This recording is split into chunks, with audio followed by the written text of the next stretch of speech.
Not everything that can be done should be done, and some things, no matter how good and needed they might appear on the surface, should be avoided at all costs. Apple and Google, the global duopoly of mobile operating systems, are building a mass surveillance system that will be remotely introduced into every connected iPhone and Android device in the world. The aim is to help government, health authorities, and a broader ecosystem of apps trace contacts of people infected with the novel virus. But as the fears of the crisis are on the rise, this is one of those good intentions that's paving our way into a dystopian mass surveillance future, much like the Patriot Act has been doing since 9/11. We need to have a serious discussion about measures that will fundamentally alter the way we live our modern lives. Complacency and blind trust in authorities is the worst thing we can do in times of this crisis. This new contact tracing technology, currently under development by Apple and Google, requires some serious investigation. Before I continue, I fear YouTube will try to bury this video as much as possible, but your engagement does help to fight off algorithmic censorship. Go crazy with likes and comments. Share this all over social media if you believe this debate is important. If you are financially well off, please support this series by donating to my Patreon, where you get access to my weekly commentary videos. Thank you very much for your support. Both of the giants announced the measures on their blogs. The first measure will be released in what's called Application Programming Interfaces. API is what helps app developers better integrate their apps within a given operating system and take advantage of its certain features. The problem is that the owners of the operating systems are in control of the APIs, and they are able to release API updates without users having to do anything or even knowing about it. In this case, Google will push API updates onto phones without any cooperation of device manufacturers, carriers, or users, and the updates will go as far back as Android 6. Apple has the same capability with iOS. On both Android and iOS, users will still need to download an official app from health authorities. They'll be available to them from Google Play Store or iOS App Store. Apple and Google say they won't be releasing health apps of their own. So in effect, no smartphone user have the ability to express consent upon forced API updates. There will be no voting on this, no public discourse, no debate. Just two tech giants and the government making decisions about lives of hundreds of millions of people. Users will only be able to give consent when they decide to install an official health app released from the government. And thus, Apple and Google will start creating a database of all of the phones within your Bluetooth range, which is about 100 to 200 feet. When you test positive for the virus, you can then install the official health app and broadcast your status to all of the devices in the database. This will alert all of the users that have been in your range over the past 2 weeks, supposedly without giving out your identity or location. The second measure will be released in following months and will broaden contact tracing based on Bluetooth Low Energy into a platform of its own. In the giant's own words, this operating system level solution is there to invite more individuals and developers, and not just health authorities, to tap into the database and create their own apps. So potentially, any claim Google and Apple make about transparency, privacy, and consent will be exacerbated by the nature of advertising-driven ecosystem of mobile apps. It will open up the doors for an unlimited number of third parties to capitalize on the newly available stream of highly sensitive data of users. Apple and Google will try to reassure you that they will not be collecting any personally identifiable information. But that's a non sequitur. First of all, there is no clear distinction between personal data and personally identifiable data, but both can lead to your identity. Even if you strip away obvious identifiers like names or zip codes, how many people share your circle of contacts, frequent shops, waking hours, interests, or occupation? And second, both Google and Apple hold or have access to other identifiable information that can be linked with the anonymized database of contact tracing and reveal individuals.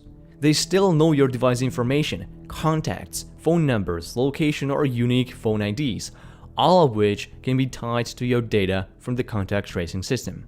It is impossible to guarantee anonymity of location data once that's connected to another database. Re-identification of anonymous databases has been an easy task for researchers for decades. With 3 to 4 data points, you could re-identify 87 to 95% of anonymous cases. With modern AI, it may take less than an hour to find 84% of identities in an anonymous database. In one study, the success rate went all the way to 99.98% with just 15 demographic attributes. Now, take into account that tech companies like Apple and Google hold thousands of data points on you. No amount of anonymization of contact tracing is going to mean anything on the long enough timeline. And that timeline is important, as we'll reveal in a moment. Google stated it will not be collecting user location data, but in practice, this cannot be true. Some location information will have to be used, so that a user based in Los Angeles won't have to download a full database of users from New York. Google publicly documented that downloading broadcast keys of positive cases will in fact be based on users' regions, but the search giant refused to provide further specification. But it does mean that iOS and Android devices will have to communicate some location data to the central server. Furthermore, Bluetooth technology has inherent privacy issues. With Bluetooth turned on, your phone broadcasts its presence to nearby devices and its signals can be easily picked up and identified. Your device can have a fixed MAC address or show an explicitly identifiable name. These can be picked up by antenna boosters that cover large areas, which can be used for mapping and correlation attacks.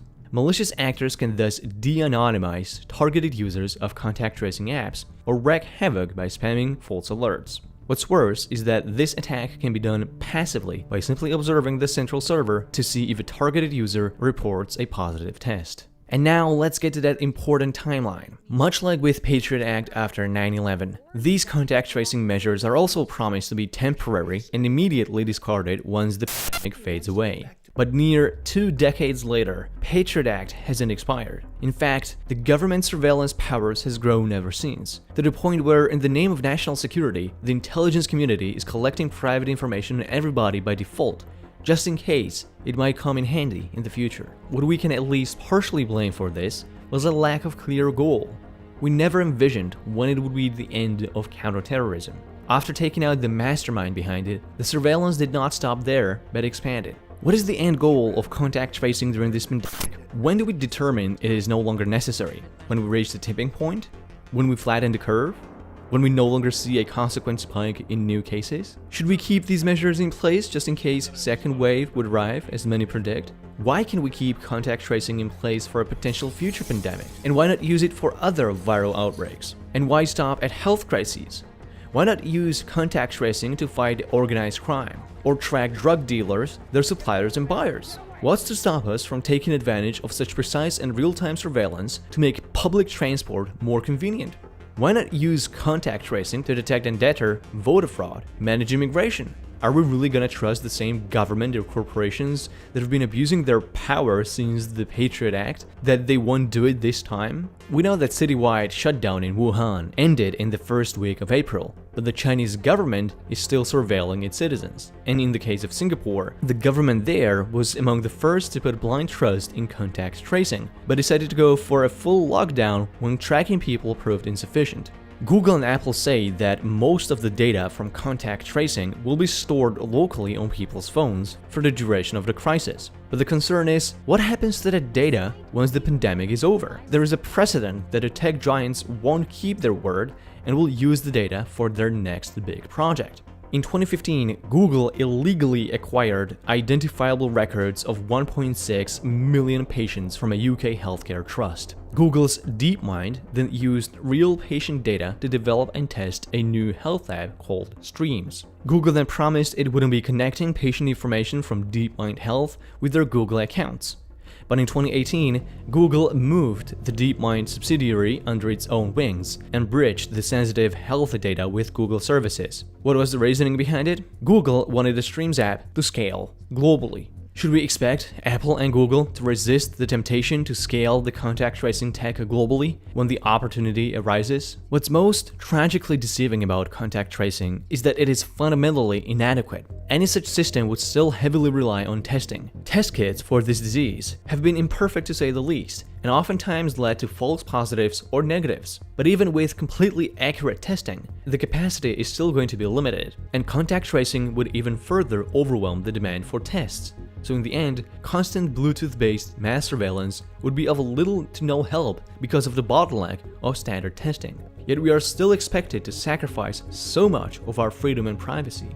Professor of Security Engineering at the University of Cambridge, Ross Anderson, warned about several major flaws in the design of contact tracing technology. Anderson warns that Apple and Google cannot promise equal levels of privacy and security. If they opted for a centralized structure, then all the data would be flowing into one location and create a single point of failure, very lucrative to hackers and advertisers willing to pay premiums for access to such a database. If they stick with a decentralized app development with peer-to-peer communication, then releasing daily security patches and updates to 169 different types of phone will be a painful task that is bound to leave gaping holes ready to be exploited by malicious actors. Others add that Bluetooth tracing will have some fundamental flaws, like not being able to recognize people in close proximity but separated by walls in different rooms, or not distinguishing between walking past a positive case on the street and touching a contaminated surface, not to mention the other half of the global population